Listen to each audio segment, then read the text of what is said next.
J'ai parlé comme un papa. Ouais. Mon chouchou, il est très beau déjà, mais ça ne veut rien dire ça du tout. Il est absolument d'un calme et d'une douceur extraordinaire. À quoi ressemble le quotidien de Camille? Le sien ou... Le sien. Alors ça, personne n'est dans sa tête. Ouais. Le quotidien de Camille, alors chez nous... Comment il est, Camille? Camille, il est... Alors j'ai parlé comme un papa. Ouais. Mon chouchou, il est très beau déjà, mais ça ne veut rien dire ça du tout. Il est absolument d'un calme et d'une douceur extraordinaire, ce qui n'est pas le cas de tous les enfants qui sont porteurs d'autisme, des enfants qui vivent plus ou moins bien.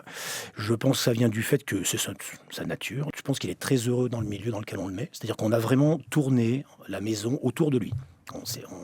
Enfant unique? Non, ils sont 3 garçons. D'accord. Il n'y a pas de filles. Ouais. Et du coup, au milieu de 2 autres garçons, un plus grand et un plus petit. Donc Camille a de la chance quelque part dans son... Je ne peux pas dire de son malheur, parce que oui, forcément, le seul malheur qu'il ait, c'est que si nous n'arrivons pas à le rendre autonome quand il sera adulte, quand on ne sera plus là, ça sera un drame.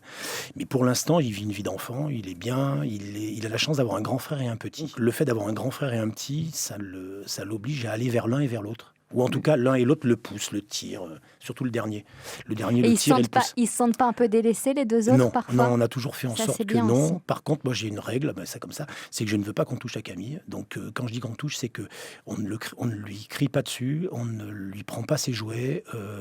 Ça a un sens tout ça. On ne le pousse pas, pour le petit j'entends, etc. Parce qu'il faut qu'il soit toujours il faut qu'il évite l'échec. Voilà, une des raisons, c'est toujours la réussite. Beaucoup de personnes autistes ont du mal à communiquer leurs émotions. Est-ce qu'il y a de la part de Camille des gestes d'amour, des regards, des paroles? Maintenant, oui. Avant, non. Non. Comment Quand il on était réagit bébé, quand oui. il n'y en a pas comme C'est ça? terrible, absolument terrible.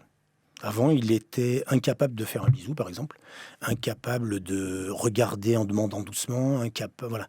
Et il y a eu toute une étape pendant laquelle il tendait la tête, vous voyez, je ne sais pas si vous connaissez ce geste, c'est-à-dire plutôt que de faire un bisou, il jetait la tête. C'est-à-dire qu'il a accepté à un moment de bien vouloir faire un geste envers l'autre. Alors il y a eu une grande période dans laquelle il refusait de faire un bisou, donc on n'a jamais forcé, mais donc il tendait la tête. Et puis maintenant où il y a un vrai désir de... Oui. Là, depuis 3 mois, on va dire, on a un déclic complet.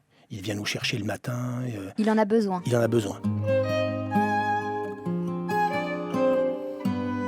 Les premiers mots qui viennent, ce sont les mots qui tournent autour de la nourriture.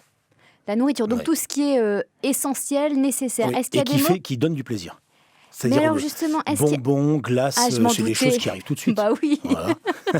Voilà. je m'en doutais. Donc, Est-ce qu'il y a des... je t'aime? Oui, maintenant. Ah, Ça, c'est tout récent. Alors, on ne sait mais vous pas avez vraiment... Mais On ne sait quand pas votre- vraiment s'il le dit parce qu'on le lui a dit et qu'il le répète, ou si c'est vraiment un mouvement.